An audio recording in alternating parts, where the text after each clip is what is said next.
Good day. I'm Dr. Boyce Watkins from Your Black World, the Black Business School. You guys know that I'm really interested in financial situations involving Black people, particularly Black men.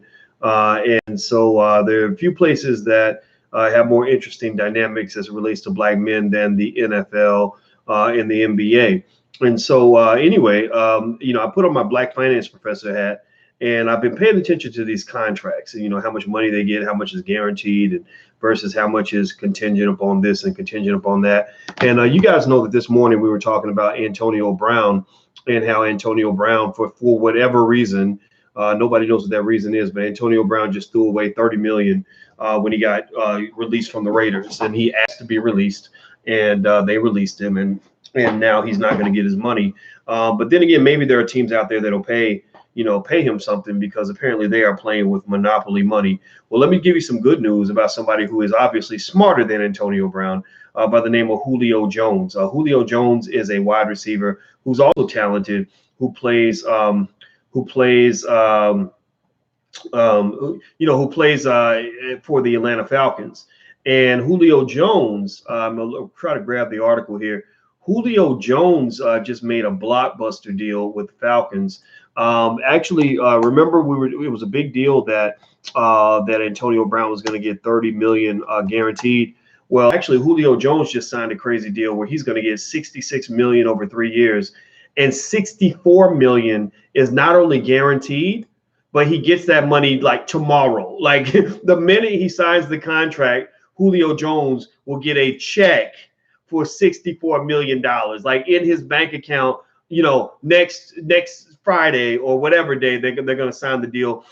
He's going to have $64 million in his bank account, which shows you the value of just learning how to shut the fuck up. Excuse me, let me turn this off.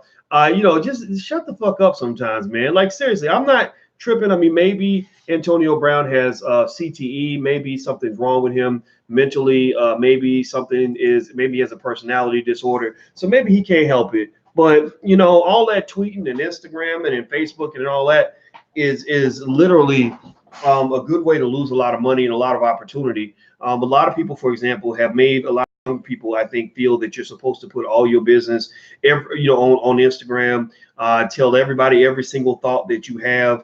And you can do that if you know the consequences, right? Like I do it a lot. I talk a lot on social media, but I also work for myself, and I have made millions of dollars working for myself. And so I don't really want a job. I don't care about getting hired by the Atlanta Falcons. But let me tell you this. Riddle me this. Answer this question. Yes or no? Yes or no? Do you think that Dr. Boyce Watkins will learn how to shut the fuck up for 2 months on social media if I'm about to get a check for $64 million? Like, do you think that I might know if somebody's gonna write me a check for $60 or $70 million? Do you think that I might know how to do the Colin Kaepernick imitation and say nothing on social media? Do you think that I might be able to pull that off? Do you think that I might be able to say, you know what? I got a lot to say, but I ain't gonna say it today. I'm gonna say it right after I sign this check. Yeah, would you be able to shut the fuck up for 2 weeks for a check for $30 million, $40 million, $50 million, $60 million? I'm just being real. This is the value, the art of knowing when to shut the fuck up, when to calm your ass down. And this whole idea of like, oh, I'm going to just be independent and say what I want when I want to say it. Like, you can do that, but that's not very strategic all the time. I mean, I think that with Antonio Brown, again, I pointed out that I think that he could have a personality disorder or brain damage. But remember, though, he ain't got too much brain damage. If his brain's working, his brain's definitely working, because he's doing a whole lot of pontificating and arguing and debating on social media. So his brain ain't totally shot, right? When he goes out on the football field and the coach says, okay, I want you to run the East Coast, West Coast offense with a back nine conversion on the 44 blast route, he knows he can remember all of that. Okay, I go left and then I go right and then I make a cut to the middle, and this route is like that, that route's like that, right? He knows how to do that. If he gets on the field and they say, hey, right? Like, he knows when to run. Like, if his brain wasn't working, he would just take off running, or he'd run in the wrong end zone, or he wouldn't know what to do, right? He wouldn't know the rules of football, but he knows what to do when he's on the field. The coach can change the game plan. He knows what the new game plan is. So his brain does work to a point. It works well enough for him to get out on the field and be one of the greatest players in the world. So if your brain works well enough that you can be strategic on the football field, I just need you to learn how to shut the fuck up and be strategic off the football field. Like, seriously, really, if I'm Antonio's dad, I'll be like, man, are these tweets really worth it? Like, is it really worth it? Doesn't mean you can't be your own man. You can do everything you want to do, but this is a very expensive, these are some very expensive tweets that you're making, son. And I think that I would advise you to kind of chill out, because you just threw away probably about $200 million of family wealth, because that 30 million invested over a 20-30 year period would easily turn into $200-300 million, right? So now your grandchildren are going to be hungry because you can't shut the fuck up for 3 weeks. Just being real, like, seriously, like, you can't shut up for 3 weeks. So now, pay attention. If you're getting deals like this, these are corporate deals. Like, these players are walking corporations. You're signing for, what his deal was 3 years, $50 million. Do you know how hard people out here have worked to try to have just one opportunity like that? Most people, has anybody, yes or no, yes or no, yes or no, has anybody in here, have you ever had anybody offer you more than $10 million in a contract? Yes or no? There might be some professional athletes in the room. So if you're a professional athlete and someone has offered you more than $10 million in a contract, I want you to say yes. Yes or no? How many of you have had somebody offer you more than $10 million in a contract? Anybody? Anybody? Yes or no? Okay, I'm not seeing any yeses yet. I'm looking for a yes. Anybody got a yes for me? I don't see any yeses anywhere. My dad has. Okay, so Corey said his dad has. Good. Good for you. Anybody else? In my dreams. Well, shit, I got $1 billion in my dreams. And then I just think it's just kind of there's a reason to be mad at Antonio Brown. There's a reason to kind of look at him and be like, man, what is wrong with you, bro? Like, are you kidding me? Are you that stupid, that you really want to run around here? You're 31 years old. You had a chance of a lifetime. They were willing to give you $50 million. All you have to do is be quiet and play football. Like, doesn't mean you can't speak your piece. Doesn't mean you can't be your own man. Doesn't mean you can't be liberated, but get liberated after the check clears. Like, go clear the check first, then get liberated. Julio Jones gets it. Julio Jones for the Atlanta Falcons, his deal is stellar. Do you know he just set a record for the most guaranteed money of any contract ever? Not even guaranteed money, like upfront money. It wasn't just guaranteed. It wasn't like, we guarantee we're going to pay you 2 years from now. It was, we will give you all this money when you sign the contract on Tuesday. I said, whoa. So out of $66 million over a 3-year period, Julio Jones is going to get 64 out of the 66 million, like, this week.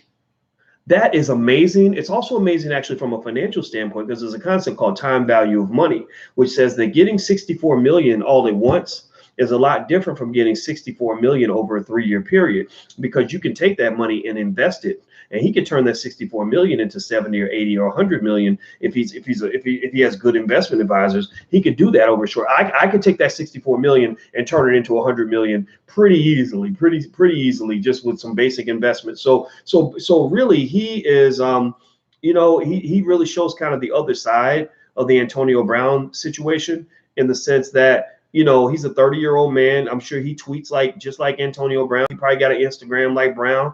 I'm sure he got the ladies chasing him like Brown does. But it's a very different way to carry yourself as a professional, as a businessman. You got to understand, when you are living in this world and living in this life, you got to be strategic, and so Julio Jones, I give him props. I mean, he's behaving like a boss. He kept his cool, got his money up front, negotiated a good deal, and they paid that man his money, And so anyway, I'm going to read some of this to you. Hit the thumbs up button. If you haven't hit the thumbs up button, please hit the thumbs up button. It says, Julio Jones trusted in Falcons owner Arthur Blank's word that the game-changing wide receiver will get a new contract. On Saturday, Jones' shiny new deal is coming to fruition. The wide receiver and Falcons are finalizing an extension that's expected to be 3 years, $66 million. Let's see here. He gets $22 million per season, but $64 million is guaranteed. Up until penning his now new contract, Jones had 2 years on his Falcons deal and was due $9.6 million and $11.4 million in each of those 2 seasons. The 30-year-old wideout has been regarded as one of the NFL's elite receivers for quite some time, and now he'll be paid as such. Jones is coming off a 2018 campaign in which he led the NFL with 1,677 yards receiving, earning him a fifth straight trip to the Pro Bowl. Let's see here. Saints star Michael Thomas netted a 5-year, $100 million deal on July 31st, and Jones followed with his mega payday. So Jones is getting a little bit less than, or a lot less actually, than Michael Thomas, but Michael Thomas has to get his money over a 5-year period. So actually, if you use certain conversion equations that we teach in finance, you can actually conclude, you can show that actually getting that 64 million right up front, like very early, is almost equivalent to getting 100 million over a 5-year period. I don't know, give or take a couple million. I'm not sure exactly how the conversions round up, and there are some assumptions in terms of interest rates and things like that that have to be made. Now, look, my brother Lawrence is actually in the feed. He says that Jones can sign another contract after this. Explain what that means. I got to get you in here, man, so you can explain this. He can get another contract extension, so he can renegotiate and get a new deal. Yeah. I mean, which is just, I mean, my God, this is so cool. Good for him. Good for him. You know, so I like this story because it's a feel-good story that goes away from the one that probably made your stomach turn when you saw Antonio Brown throw away, $30 million at once. Like only a complete idiot does something like that, either an idiot or a mentally ill person whose brain just doesn't work right. And I do think, again, I've mentioned things like, CTE, meaning brain damage that the NFL players all have from getting hit in the head too many times. That's a real thing. Also a personality disorder, maybe what they call it, something, obedience defiance disorder, or some sort of defiance disorder, oppositional defiant disorder, where you just are fighting authority all the time. You got people like that. If that's your issue, or if you know somebody who has that issue, convince them to get counseling so that they don't end up ruining relationships. I have seen people, because I've been around a lot of millionaires and stuff like that. I have seen people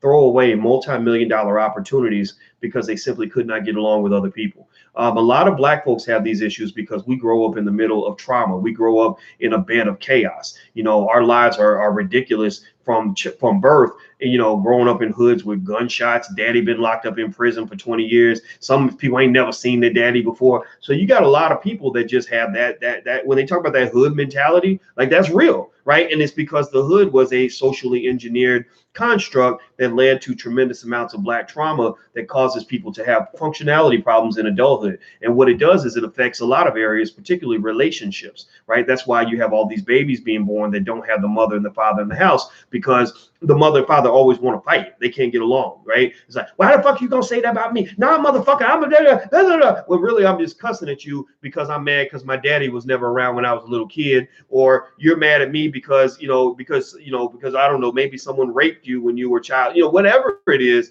right? And it doesn't trivialize this trauma.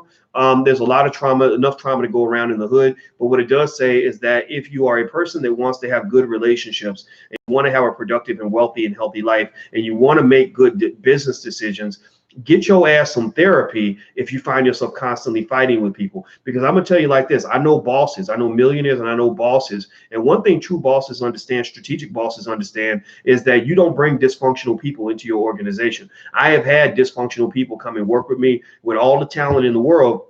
And the minute I start seeing that they're fighting with everybody, can't get along with nobody, acting a damn fool every other day, or a narcissist, it's always about me, I have to push that person out, because what they do is they poison the whole pot. They destroy your whole team. They undermine everything that you got going on. So the best way for you to be invited to join the team is to prove yourself to be a good teammate. George Fraser, who's one of the networking gurus of the world, who comes on the Dr. Boyce TV channel all the time, he comes on once a month. One thing that he said is that if you want people to want to work with you, if you want people to really want to fuck with you and do business with you, then be a good person.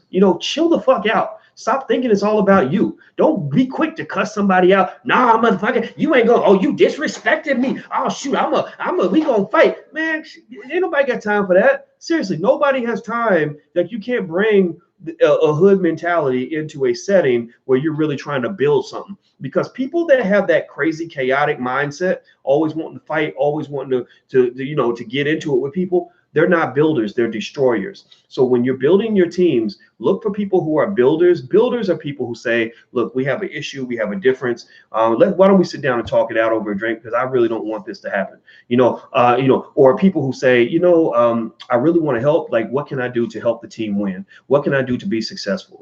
What can I do to make you really want to really feel good about this relationship? Like that applies whether you're talking about marriage, or you're talking about business, you're talking about friendship, you're talking about making a movie. People that have that mindset are the ones that you hold on to. And in fact, I peep that out. When I meet people that are like that, I hold on to them for dear life. And I work with them on everything I can possibly do, because I'll say, oh, I can vouch for this guy. He's a good dude. He's chill. He's cool. He'll work with you, whatever. But with somebody else, you can have all the talent in the world. But if I think that you're an extraordinary diva, or you're always trying to fight somebody all the time, or whatever, I'm not gonna want you around, right? So just keep that in mind. And I think Antonio Brown and Julio Jones show the extremes of this. Remember, Julio also had to have trust. That's another thing that traumatized people have a hard time doing. They have a hard time trusting, right? And when you have no trust, you can't build, because the minute somebody triggers you, the minute somebody triggers your distrust, you're gonna be like, oh, I ain't fucking with you no more, because you showed up 10 minutes late, you wasting my time, you ain't really serious, right? Well, really, this person might have just made a legitimate mistake, right? People that don't trust, they tend to have chips on their shoulder. They tend to sort of freak out over every little thing, right? Well, Julio Jones, pay attention, read the article. Julio Jones had to trust his owner, which is hard to do, right? Because that's a white man too, right? But he had to trust his owner. His owner said, look, I got you. If you keep performing at this level, I promise you at the end of the year, we're going to sign an extension and you're going to be happy with it. And so now if Julio had been like, no, this mother asking me to trust. And he goes on Instagram, these white people up here asking me to trust. I ain't trusting nothing, blah, blah, blah, blah. Right? I mean, I don't think the extension would have happened, right? So I'm not trying to tell you to go around and just be a sap. I'm not trying to tell you to go around and do, and just let people walk all over you. But what I am saying is that, forming business relationships, which is all this is. The NFL is a business. That's all. It's a business before anything else. It's not a sport. It's a business, right? And then it's a sport after you understand the business. In any sort of business situation, it's just like relationships, marriage, friendship, all of that. Trust is really, really important. Commitment is really, really important. Loyalty is really, really important. Keeping your cool is really, really important. So when you're doing business and somebody hurts your feelings, think it through before you respond. You're married to somebody and they do something to disappoint you. Think it through before you respond. Don't always assume the worst. And never ever, when you're part of a team, never ever go through life thinking it's always about you. The minute you start thinking like that, people ain't gonna want to deal with you, because nobody wants to do trade with somebody who's always only thinking about themselves, right? The best way to get people to want to give to you is to be a giver. If you're a giver and a supporter and you're helping others and you're giving love throughout the world, then people will give love to you back. It looks like Alicia's here, so I'm gonna have to go, but let me just say this. I was talking to our 9-year-old the other day. Today's her birthday, actually. Well, actually, today's her birthday party. Her birthday actually was last week. And we were talking about something. I forgot what it was, but I told her, I said, if you want people to give love to you, then go through the world and give love to other people. If you are giving and supportive and helpful to other people, then other people will be giving and supportive and helpful to you back. Sometimes you're going to get hurt. Sometimes people might disappoint you. They might hurt your feelings. They might let you down. But if you are a giving, loving person, then I guarantee you it's gonna come back to you tenfold, right? So that to me is one of the rules of not just trust and love, but also the rule of actually trade in business. Most people I know who become really wealthy in business, they have a side of them where they're always looking to give, because they want you to eventually want to give something back, and they establish trust by giving you something, so that that, okay, if I'm helping you make money, you're going to want to help me make money, and then we're going to have a nice little reciprocal thing going on, right? But you got to make sure that the people you're playing the game with are playing the same game, because you got some people out here that are vultures, and that's a reality as well. All right, so I got to go, guys. Alicia and I are actually about to go. Huh? Okay, all right, man. We're about to go downtown. Actually, we're going to look at some rental property, and I'll let you guys know what we're going to do and how we're going to cover it. In fact, actually, if you want to follow closely with our rental property journey, feel free to go sign up for a free membership at the Black Business School. If you haven't done it yet, go to theblackbusinessschool.com. Just sign up for the free membership, and I'm going to update the students on our journey as we get this rental property and explain basically what the play is to make the money and all this other stuff. And we actually have programs on that kind of thing if you actually want to learn in a more specific way. But if you just want to just join the Black Business School, if you haven't joined, go to theblackbusinessschool.com, THE. And also, if you want to call and talk to one of our specialists about your personalized wealth plan or what it is you'd like to do in terms of educating your family, feel free to call us. Call our phone number. Our phone number is 773-302-0212. That's 773-302-0212. And so feel free to check that out. And also, don't forget, I'm going to be in Louisville, Kentucky on the 14th, Houston for the All Black National Convention on the 27th. And on October 27th, I will be in New York City doing a massive financial Juneteenth investment summit. So if you want to go to any of those things or check any of those things out, go to drboyceseminars.com. That's drboyceseminars.com. Please hit the thumbs up button. If you haven't, please hit the thumbs up button. When am I coming to Ohio? Probably no time soon, because I'm actually not going to travel for a little bit after this. I'm going to take a little bit of a break, but I'll keep you guys posted. I will be at the Essence Fest, but that's like next year. So I'll let you know.